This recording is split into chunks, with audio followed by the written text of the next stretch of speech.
Aryan Dakwah Official. Subscribe, like, and share.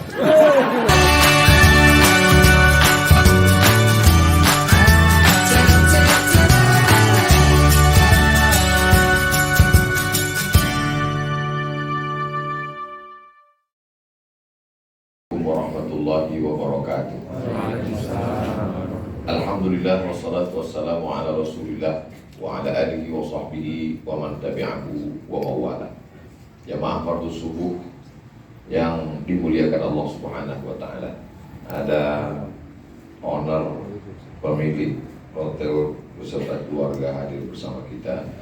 Ada juga sahabat-sahabat saya alumni Al-Azhar Kairo dari Makassar, ada dari Palu, ada pula dari Bogor. Pertemuan kita ini pertemuan yang diberkahi Allah Subhanahu wa taala. Amin. Tapi bintang utamanya adalah bapak-bapak, ibu-ibu yang akan purna tugas. Dan saya diberikan kesempatan, kehormatan untuk memberikan pembekalan purna tugas.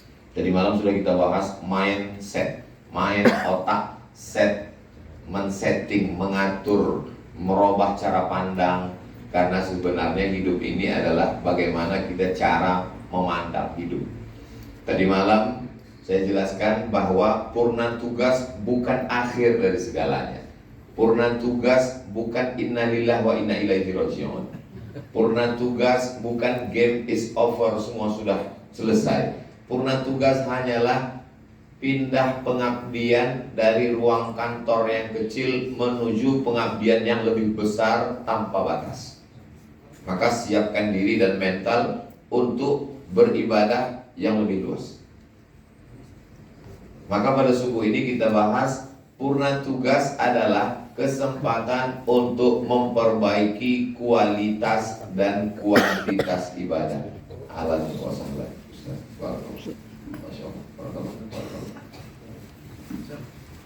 Nanti kalau ditanya orang apa itu purna tugas? Purna tugas adalah membuka diri untuk mengabdi dari ruang kantor yang lebih kecil kepada pengabdian yang lebih besar.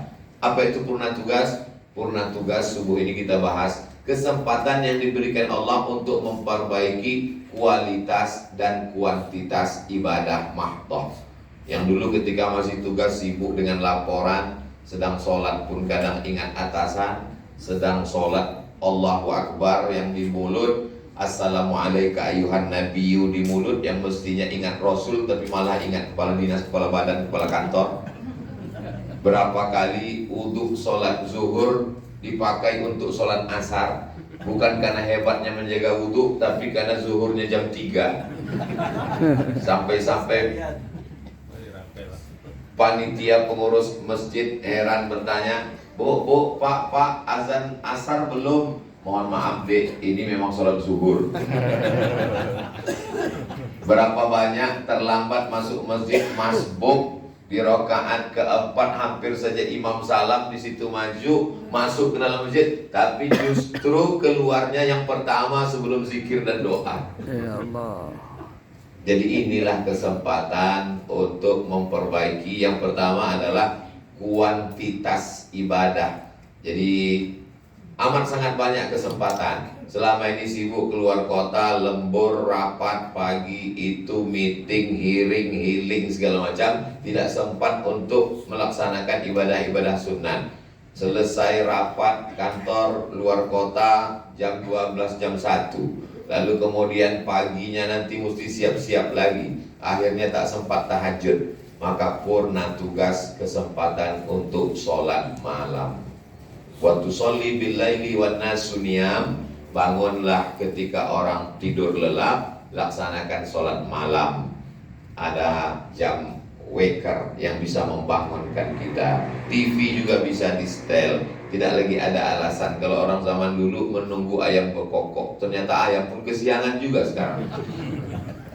Maka pada waktu malam itu di setel lah semuanya. Bangun kalau bisa mandi, karena mandi malam bagus sekali. Katanya mandi malam itu Pak Ustadz nanti kena rematik itu ini segala macam. Yang rematik itu kalau habis maghrib ke jam 12. Tapi kalau jam 1 menjelang ke subuh bagus sekali. kita segar. Kalau kita bangun, itu keringat keluar dari tubuh kita, melekat, bau dan lain sebagainya. Maka kalau kita mandi, fresh, segar. Bahkan sekarang ada yang disebut dengan terapi mandi malam. Maka setelah kita mandi bersih, bagus dengan air dingin. Karena kalau dengan air panas, itulah maka banyak orang bule itu kulitnya rusak, peredaran darah tidak normal. Kenapa? Karena airnya tidak normal. Tapi mungkin Bukit Tinggi terlalu dingin, jangan sampai merasakan mandi dengan air es, hangat-hangat dikit, tapi jangan sampai terlalu panas. Lalu kemudian setelah mandi bersih segar, sholat yang pertama dilaksanakan adalah sholat sunat wudhu. Nabi pernah memanggil Bilal, muazzin, Bilal sini sekejap. Ada apa ya Rasulullah? Sami'tu daffana 'alaika baina yadayya fil jannah. Aku dengar suara gesekan sendalmu di surga. Orang yang masih di dunia, sendalnya sudah masuk surga. Makanya kalau mana tahu nanti setelah purna bakti rajin pengajian tiba-tiba keluar dari masjid sendal hilang, jangan sedih, berarti sudah masuk surga duluan. Aku mendengar suara sendalmu di surga, wahai Bilal. Apa amalanmu, wahai Bilal? Kata Bilal, aku tidak pernah meninggalkan sholat sunat wudhu 2 rakaat. Perti Persatuan Tarbiyah Islamiyah, Inyak Canduang, Inyak Jaho, itu kaum tua, pakai talafuz bin niat, usolli sunnatal wudhu raka'ataini lillahi ta'ala. Tapi Muhammadiyah, kaum muda, tidak melafazkan niat cukup dalam hati. Kalau kebetulan basic pendidikan Bapak Ibu Tawalib Padang Panjang, basic Muhammadiyah, tidak usah lafazkan niat, ikut saja. Tapi kalau Perti Al-Wasliyah, Nahdlatul Ulama melafazkan niat, lafazkanlah niat. Yang penting sholat sunnah. Ini banyak sekarang orang yang setelah purna tugas tidak punya basic agama sebenarnya, tapi setelah purna tugas ikut pengajian, tidak menyibukkan diri dengan ibadah sunat, malah sibuk mengkaji usolli. Sementara dia tidak punya keahlian di bidang itu. Namun tidak bisa sorok, tidak bisa fikih, tidak bisa qawaidul fikih, tidak tahu mustalah, istilah-istilah fikih tidak tahu, tapi malah sibuk membahas usolli tak usolli. Itu pembahasan yang berat. Pembahasan masalah hukum fikih, akidah, usolli itu teknis, pembahasan itu berat. Yang berat itu biar aku aja.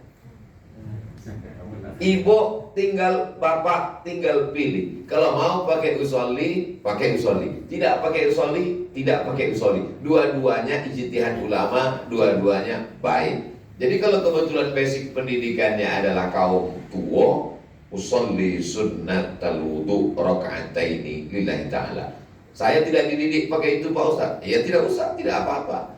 Allahu Akbar. Aku nak pakai usolli tadi. Niat itu di dalam, tidak berbunyi, tidak bersuara. Ustaz Somad kalau sholat pakai usolli, pakai. Kenapa Ustaz pakai usolli? Mungkin tadi aku habis buka handphone, habis nonton TV, kadang hati berbolak-balik. Allahu Akbar. Sholat apa tadi? Sholat duha apa sholat tahajud? Sholat qobliyah apa sholat ba'diyah? Karena hati saya tak kuat, menguatkan hati saya kuatkan. Saya sholat sunat wudhu, usolli sunnatal wudhu. Berapa rakaat? Raka'ataini lillahi ta'ala. Allahu Akbar. Ayatnya bebas. Kadang jamaah ini selalu menanyakan sesuatu yang sebetulnya sudah jelas. Ayatnya Pak Ustaz? Iya, ayat yang itu juga lah. Qul huwallah. Qul huwallah baik. Jangan sepelekan qul huwallah.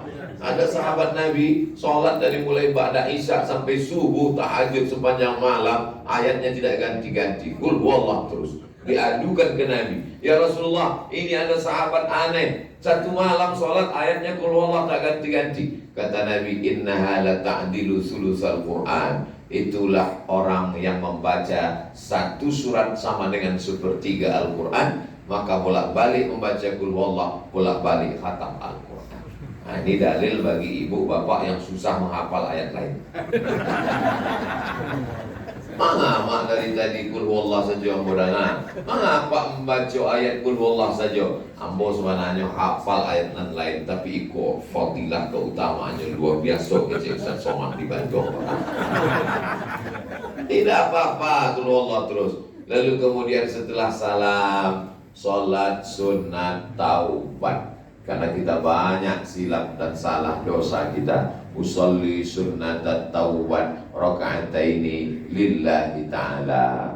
Silap salah dan dosa di masa lalu, menganiaya orang, menzolimi orang, macam-macam perbuatan kita. Inilah kesempatan purna tugas memperbaiki kualitas ibadah. Setelah selesai 2 rakaat, sholat sunat tahajud.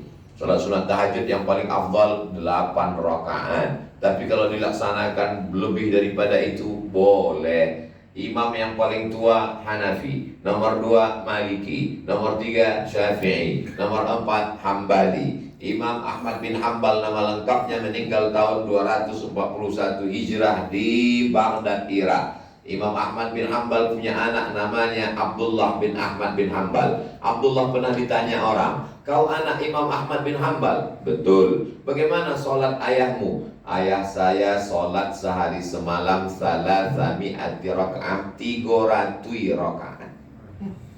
300 rakaat.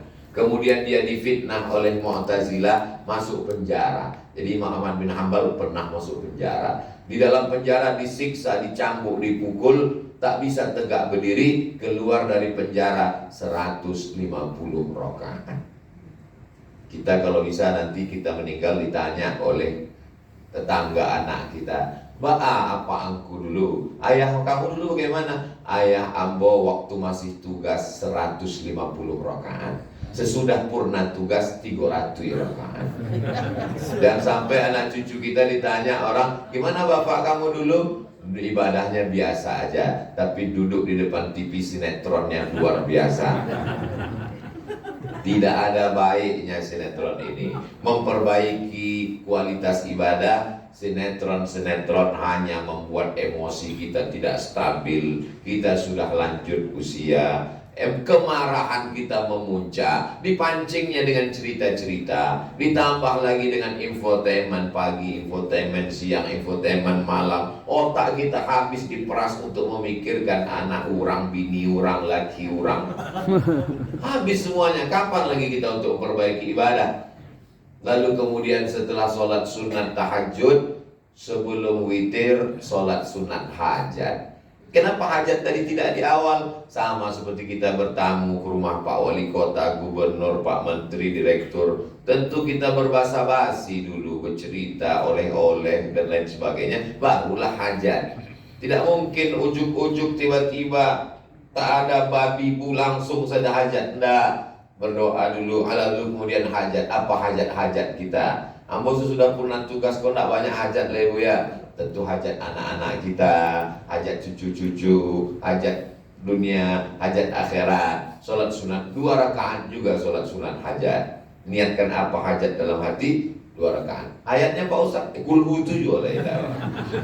Lalu kemudian ditutup dengan witir. Innallaha watirun, Allah maha ganjil. Yuhibbul witra, suka kepada yang ganjil. Biasanya witir di bulan Ramadan kita laksanakan 3 rakaat. Yang membuat 3 rakaat 1 salam bagus, tidak pakai tasyahud awal supaya berbeda dengan maghrib. Yang membuat witir pakai 2 salam bagus, 2 rakaat 1 salam tambah 1 rakaat 1 salam. Menurut mazhab Syafi'i afdal. Yang 21 itu lebih baik karena iftitahnya 2 kali, tasyahudnya 2 kali, salamnya 2 kali. Tapi kalau lelah tak bisa tegak berdiri, duduk di kursi, tapi di pangkalnya tetap berdiri. Usolli sunnatal witri 3 raka'atin lillahi ta'ala, Allahu Akbar. Iftitah, Fatihah, ayat. Setelah ayat ruku. Waktu mau sujud tak bisa duduk ke lantai, barulah duduk di kursi. Jadi tapi kalau dari awal tak sanggup, dari awal duduk boleh. Rukuknya setengah, Allahu Akbar, Sami Allahu liman hamidah. Terus sujudnya lebih rendah lagi, Allahu Akbar. Ada orang menyebut kening mesti menempel ke spring bed. Enggak. Tidak ada. Tak mesti ditempelkan kemanapun. Sama macam duduk di pesawat. Saya mesti duduk di lantai. Boleh. Pernah Nabi Muhammad sholat duduk? Pernah. Ketika dia sudah tua, tak bisa dia berdiri, dia sholat duduk. Baik, tidak masalah.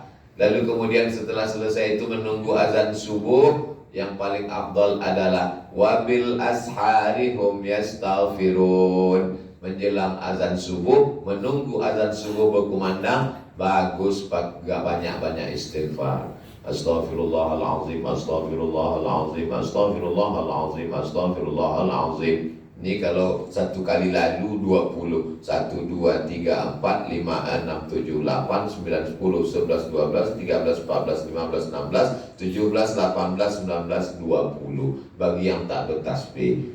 Kalau bagi yang bertasbih, beli tasbih 100. Banyak orang pergi umroh masuk ke toko tasbih, lebih lama memilih tasbih daripada bertasbih. Tasbih kayu tak jadi, tasbih batu tak jadi, tasbih plastik tak jadi, keluar tak jadi beli tasbih. Sekali beli tasbih pulang ke rumah tak pernah dipakai, yang bertasbih mobil.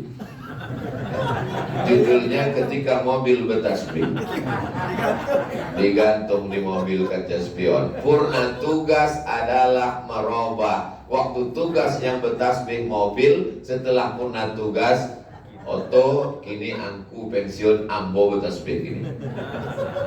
Yang ambo bertasbih gini. Paling banyak Abdul bertasbih 3 kegelapan. Di dalam perut ikan, di dalam lautan, di tengah malam yang gelap, tak ada yang bisa mengeluarkan dari 3 kegelapan kecuali Allah melalui tasbih. Itulah Nabi Yunus. La ilaha illa anta subhanaka inni kuntu minadh zalimin. La ilaha illa anta subhanaka inni kuntu minadh zalimin. La ilaha illa anta subhanaka inni kuntu minadh zalimin. Bertasbih. Wabil asharihum yastaghfirun. Beristighfar, bertasbih. Man lazimal istighfar, siapa yang melazimkan memperbanyak istighfar, ja'alallahu lahu min kulli dhiqin makhraja. Segala kesempitan hidupnya diberikan kelapangan. Wa min kulli hammin faraja. Segala kesusahannya diberikan kesenangan. Wa razaqahu min haitsu la yahtasib. Diberi rezeki dari jalan yang tak disangka-sangka. Menunggu azan subuh. Mudah-mudahan di Bukit Tinggi azan subuh masih tadanga, masih ada toa. Allahu Akbar, Allahu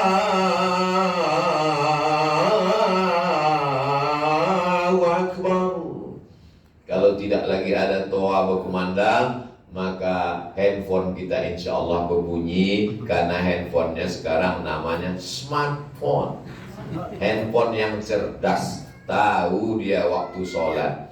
Ya, nan punya handphone nan tak cerdas, tak pernah sholat. Maka perbaiki sholat. Lalu kemudian setelah itu sholat subuh. Kalau bisa buatkan program S3, subuh sampai syuruk. Menunggu waktu syuruk. Syuruk itu jam berapa Pak Ustadz? Kebetulan kita tinggal di Bandung sekarang. Ketik saja di Google, jam berapa waktu maghrib di Bandung? Waktu sholat Bandung. Subuh 4.36. Maghrib jam 6:09. Terbit jam 5.55. Maghrib jam 6:09. Terbit matahari kata dia jam 5.55.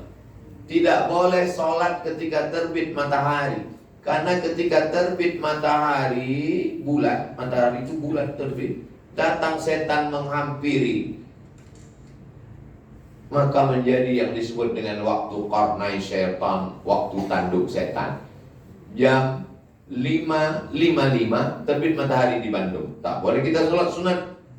Maka lewatkan ketika matahari naik setinggi qaida ramhin, setinggi tombak.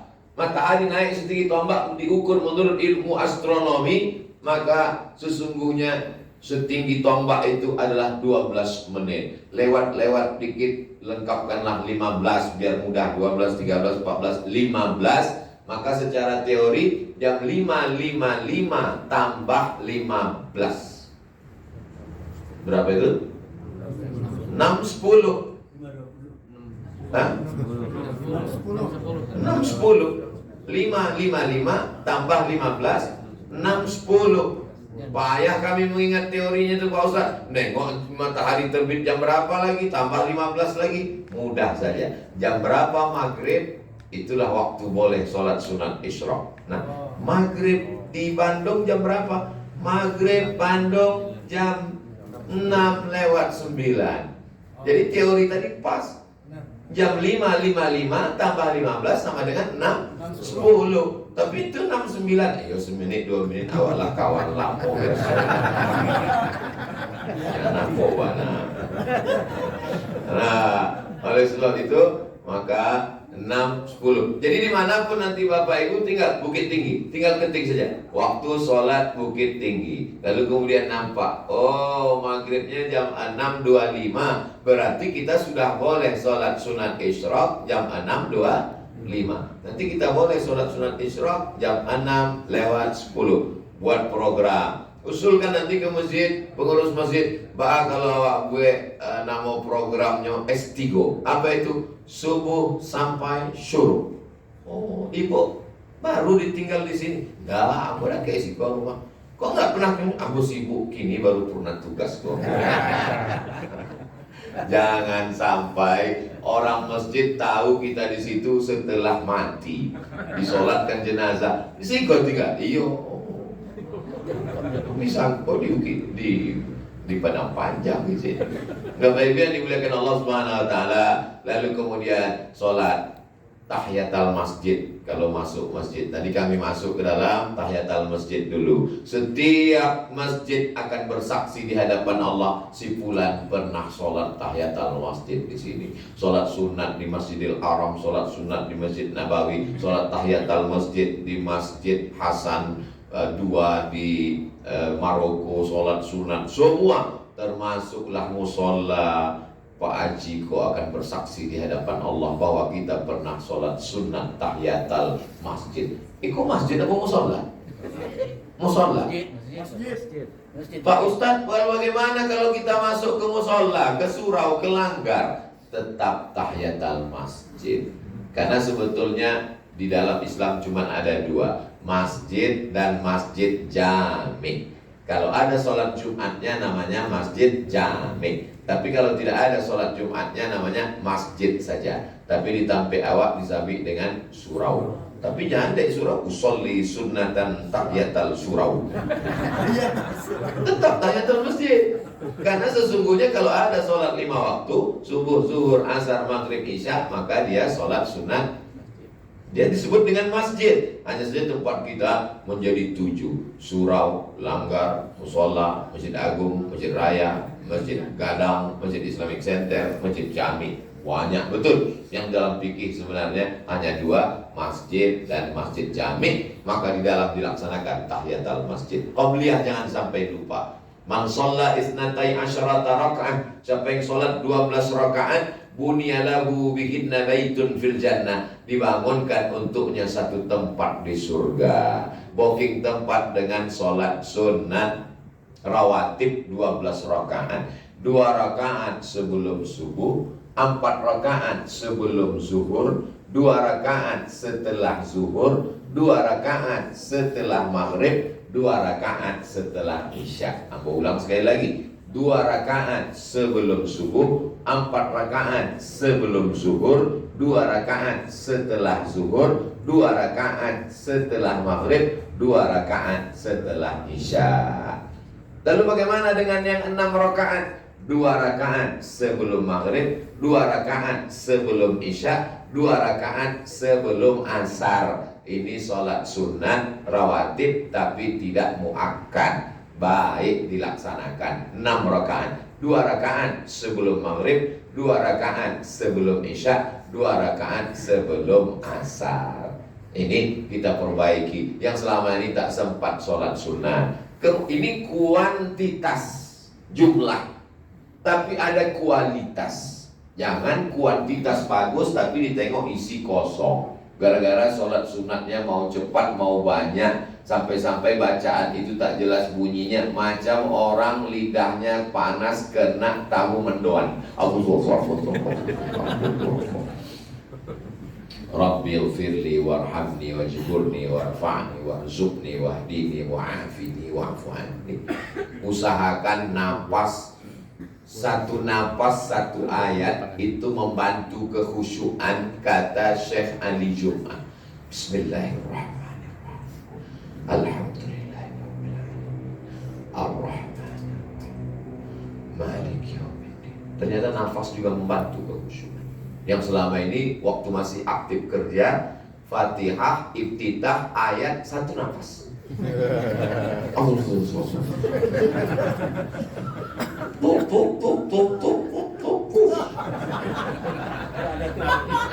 Waktu sebelum purna tugas, sesudah purna tugas, Allahumma ba'id baini wa baina khataayaya kama ba'adta bainal masyriqi. Apakah Nabi Muhammad itu kalau sholat mulutnya bergerak atau tidak? Yang ditanya kok sahabat Nabi namanya Khabbab. Apakah Nabi itu kalau sholat mulutnya bergerak? Kata Khabbab, mulut Nabi bergerak. Dari mana kamu tahu? Saya menengok jangguinya bagunya.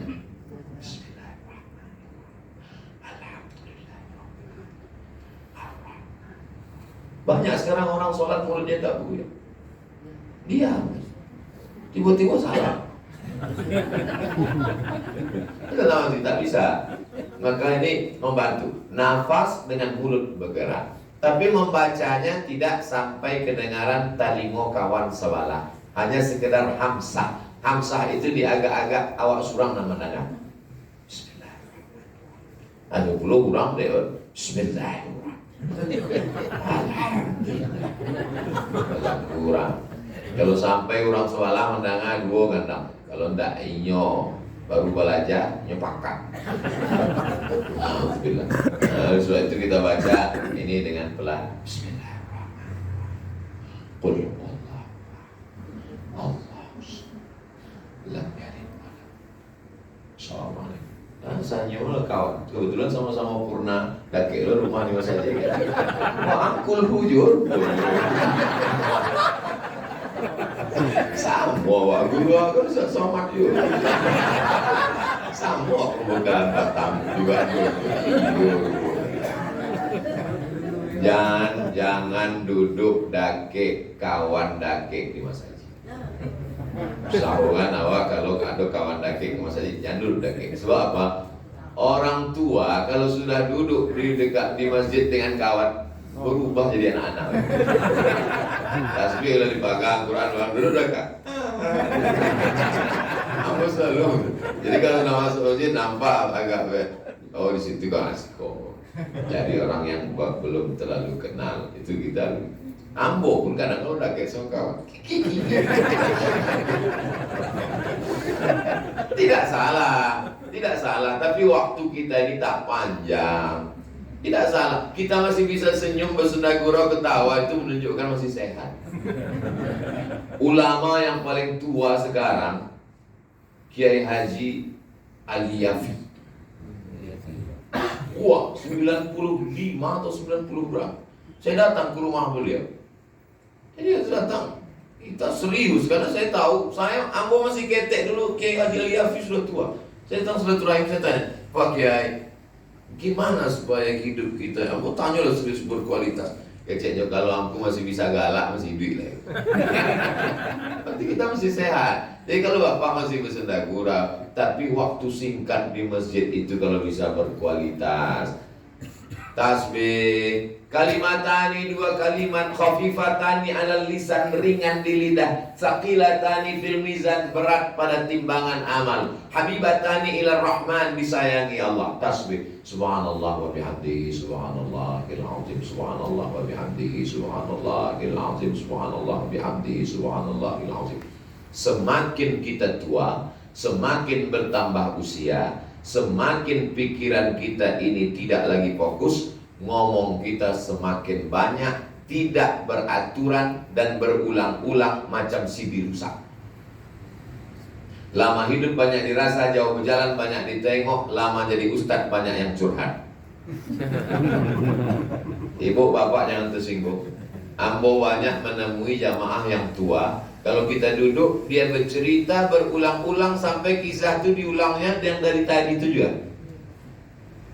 Tapi ada orang tua yang tidak mau bercerita banyak. Jadi Ambo heran, tak mau dia cerita. Ambo tanya satu, jawab satu. Apa kabar Bang? Sehat. Bapak tinggal di mana? Dakek. Loh kok bapak ini tak mau cerita? Sama-sama tua. Yang satu ini cerita, bolak-balik tak selesai-selesai. Yang ini justru tak mau cerita. Setelah lama-lama saya tanya, rupanya dia punya target. Dia punya target berzikir sehari. Kenapa bapak? Ambo sangkonya berang kamu? Enggak Pak Ustaz, Ambo ada target yang belum tercapai. Apa? Satu hari saya mesti berzikir 5 apa? 5.000 kali sehari la ilaha illallah. Jadi dia selalu pegang tasbih untuk mengejar target itu. Sehingga dia, jadi kalau ada bapak yang punya target bagus. Guru saya Pak Ustadz ngajarkan katanya satu hari saya mesti 1.000, bagus. Apa dalilnya memasang target zikir 1.000? Dalilnya ada. Nama kitabnya Syiar A'lam An-Nubala, ditulis oleh Imam Az-Zahabi dalam biografi Abu Hurairah. Abu Hurairah sebelum tidur malam bertasbih 2.000 kali. Diambilnya tadi, disimpul tali ini alfa uqdah 2.000 simpul tadi. Jadi waktu mau tidur malam, sekarang kita tidak perlu ibu bapak pulang ke Bukit Tinggi mengambil tali jemuran. Sekarang sudah ada tasbih digital. Tasbih digital beli untuk ngejar target. Ibu satu hari sholawatnya berapa kali? 1.000 Pak Ustadz. Ama Ambo umur 71 tahun meninggal. Basuho jamaah orang Bukit Tinggi tinggal Karajo di Pakamban. Ustaz Somad, Ambo lalu tadi di rumah Amak Ustaz. Ambo rindu kayaknya Ambo lalu di muka rumahnya mencari rumah almarhumah. Yo, dulu nyong ngecek kambo. Apa kata dia Bu? Kata dia, kalau Abdul Somad itu sedang tidak keluar kota, dia di rumah, nya di kamar, Ambo berzikir mendoakan inyo di muka pintu rumahnya la ilaha illallah supaya inyo sehat, supaya inyo tidak diganggu orang, supaya inyo husnul khatimah, supaya inyo istiqomah. Berapa kali, barakali ama la ilaha illallah kan semalam itu 3.000 kali. La ilaha illallah, la ilaha. Tidak pernah dia bercerita sekalipun. Orang lain nan baca itu ke Ambo. Indah riak di orangnya lah meninggal, ama Ambo lah meninggal. Ambo ceritakan kini motivasi ke Ambo dan ke awak supaya awak banyak berzikir. Saya tidak mau mematok ibu mesti sekian, enggak. Patoklah sendiri. Minimal paling tidak 3 ini mesti dipatok. Yang pertama istighfar, yang kedua sholawat, yang ketiga tahlil la ilaha illallah. Yang pertama istighfar supaya lepas dosa-dosa kita. Setelah itu sholawat, menjalin hubungan dengan Nabi Muhammad SAW. Setelah itu la ilaha illallah. Mau 100 bagus, 500 bagus, 1.000 bagus. Astaghfirullahaladzim, astaghfirullahaladzim, astaghfirullahaladzim, astaghfirullahaladzim. Mau panjang, astaghfirullahaladzim alladzi la ilaha illa huwal hayyul qayyum wa atubu ilaih. Tapi jangan gara-gara mau mengejar target 100.000 lantas bunyinya tak jelas. Hanya sekedar mengejar. Makanya tadi judul kita adalah purna tugas adalah memperbaiki kualitas dan kuantitas. Jumlahnya banyak tapi berisi. Sampai terbit matahari. Terbit matahari, lewatkan 15 menit. Tengok waktu maghrib, jam 6 lewat 10 waktu Bandung, sholat sunat isyraq 2 rakaat. Siapa yang sholat subuh berjamaah, duduk berzikir mengingat Allah sampai terbit matahari, sholat sunat isyraq 2 rakaat, kanat lahu ka ajri hajjatin wa umrah, dapat pahala seperti haji dan umrah. Kini awak tak dapat haji dan umrah, adapun pitih tak sanggup hidung ditusuk 5 kali, maka kita perbanyak sholat. Zaman dulu tak bisa. Subuh ini kita akan adakan kajian sampai sholat sunat isyraq, langsung izin. Kenapa Bu? Saya mau masuk kantor, ini jam 7, ini rapat, ini upacara, ini menyambut tamu dari Jakarta. Sekarang sudah purna tugas, kesempatan memperbanyak ibadah. Jadi secara umum sudah membahaskan, panitia mengasih tahu Ustaz Somad nanti berikan tausiah dari jam 6 sampai dari jam 5 sampai jam 5.30. Ini sudah korupsi lewat jam 5.40. Tapi insya Allah bermakna. Jadi nanti Bapak Ibu pulang ke Bukit Tinggi, ketemu dengan Ustaz Jel Fathullah. Aduh, Masya Allah, ini makin muda pesangkot dah ada tadi. Ada pula Ustaz Ardi, motivator, motivasi Ustaz, alumni Gontor, ulama, Ustaz, motivasi bisnis. Siana ingin bertanya bisnis apa? Bisnis otak kanan OSP yang bertanya ke Ustaz Ardi. Tanya bisnismen muda awak. Lalu kemudian Ustaz Somad, Ustaz Ucu, beko. Ustaz, apa yang disampaikan Ustaz Somad Patang di acara pembekalan? Entah galak-galak aja macam ni. Dua yang disampaikan Ustaz Somad. Nampak tamu mindset bahwa purna tugas adalah pindah pengabdian dari ruang kecil ke ruang yang lebih besar. Mindset bahwa purna tugas adalah kesempatan memperbaiki kualitas dan kuantitas ibadah. Selama menyampaikan tausiah malam tadi dan subuh iko, tentu banyak kata yang tak berkenan di hati, menyinggung perasaan Bapak Ibu. Jangan disimpan karena dia akan mengkristal menjadi jantung koroner, diabetes meletus. Jangan simpan kata-kata orang yang menyinggung perasaan.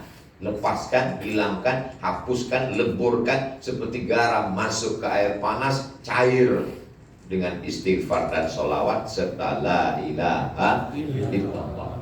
Afdal zikri fa'lam, seafdal zikir adalah la ilaha illallah. Jadi kalau nampak orang menceritakan aib, ribah, namimah tak tentu arah, pilih antara 3: istighfar, sholawat, la ilaha illallah.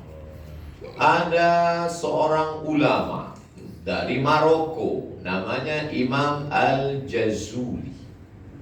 Banyak orang Indonesia nama Jazuli, dia mengambil nama ulama Maroko. Maroko sampai ambo belajar 2 tahun di Maroko. Lalu kemudian Imam Jazuli kok ulama kadang, kalau ia ceramah ribuan orang. Selesai ceramah banyak orang minta doa kayaknya. Ada yang minta doa supaya nikah, minta doa punya anak, minta doa supaya nikah, minta doa nikah sekali lagi, macam-macam. Mau mancing ibu sesuatu. Imam Jazuli tadi. Lalu kemudian suatu ketika Imam Jazuli sampai ke tempat pengajian, wuduknya batal. Ia ingin berwuduk. Waktunya ingin berwuduk, sumur kok dalam. Kalau sumur dalam mengambil airnya tentu pakai timba. Imam Jazuli bertanya, lah ya donan membau timbo bau wuduk. Datanglah seorang perempuan masih muda. Kecil perempuan itu takeknya ke sumur kok. Wahai air, naiklah kate.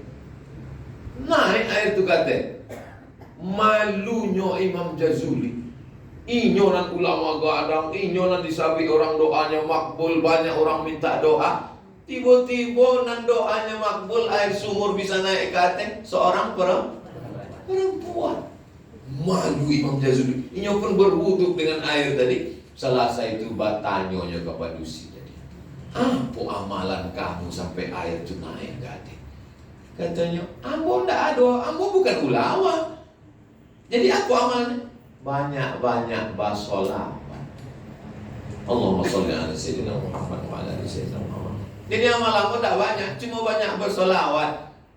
Siapa yang banyak bersolawat maka mendapat syafaat Nabi, segala keinginannya dikabulkan Allah. Termasuklah ingin air sumur tadi naik, itu berkat solawat kata dia. Dan kau lupa Imam Jazuli, aku sudah lama ingin jumpa dengan engkau, dan aku minta kepada Allah, jangankan air, engkau pun datang kepada aku ini. Jadi rupanya kalau awak bersolawat, apa yang awak inginkan berdatangan, air itu datang, ini pun datang, sadonya pun datang. Termasuklah awak basuh di padahal mestinya kan orang Pekanbaru dengan Bukit Tinggi kan dake. Bisa pula basuhnya di Bandung. Itu kan solawat. Belum pernah kami satu majelis. Belum pernah ambo satu majelis dengan Udah ambo Dajjal kakak kelas ambo di Al Azhar Mesir. Satu majelis dengan Ustadz Jel biasa. Tapi satu majelis dengan Ustadz Jel, Ustadz Ardi, Ustadz Ucu, baru majelis ibu bapak. Majelis purna tugas. Basamu awak di Bandung, basamu pulau di surga Jannatul Firdaus, berkat solawat Nabi Muhammad sallallahu alaihi wasallam. Maka biasakan lidah memperbanyak solawat. Ambo keluarga cuma dua, anak pertama adik laki-laki. Aku ndak ada saudara keluarga padusi kecil. Beko kalau ambo tua kecil amak. Nan mencuci pakaian kalian suram, nan membasuh ikan, ayam, daging kalian suram. Aku caranya ambo ajakan. Kain dicuci, sudah dicuci, dibilas. Waktu membilasnya siram dengan air suci, bersolawat kalian. Allahumma sholli ala sayyidina Muhammad. Memasak belajar, sebab kalian tidak ada keluarga padusi. Beko kalau mencuci ayam 2 kali, kalau mencuci kambing 4 kali. Mengapa itu mak? Dek ayam kakinya 2, kambing kakinya 4. Awak ada anak ketek tak lah bertanya apa dalilnya. Rupanya membasuh ayam 2 kali, ayam kok kan dagingnya putih, darahnya tak banyak, 2 kali barasia. Kalau kambing mencucinya 4 kali, dia merah, sekali masih merah, 2 kali agak merah, 4 kali baru barasia. Bilasan nan terakhir bos solawat kalian. Jadi lama-lama mau pikir, mau dengar ceramah Habib, Ustaz, banyak berselawat. Oh, kami kok dari ketek lah diajak amak berselawat. Basuhnya orang bersalaman, Allahumma sholli ala sayyidina Muhammad wa ala ali Muhammad. Di apa? Sebab majlis akan menjadi majlis bangkai kalau tidak bersolawat. Jadi kalau nanti banyak orang mengajak mencerita aib itu ini, hentikan dengan bersolawat. Allahumma sholli ala sayyidina Muhammad wa ala ali Muhammad. Itu yang dapat saya sampaikan pada pagi ini. Terima kasih segala perhatian, mohon maaf segala kesilapan dan kekhilafan. Aku lu qauli hadza astaghfirullah li wa lakum. Ditutup dengan doa kafaratul majlis. Subhanakallahumma wa bihamdika asyhadu an la ilaha illa anta astaghfiruka wa atubu ilaik. Wa sallallahu ala sayyidina Muhammad wa ala alihi wasallam. Walhamdulillahirabbil alamin. Wassalamualaikum warahmatullahi wabarakatuh.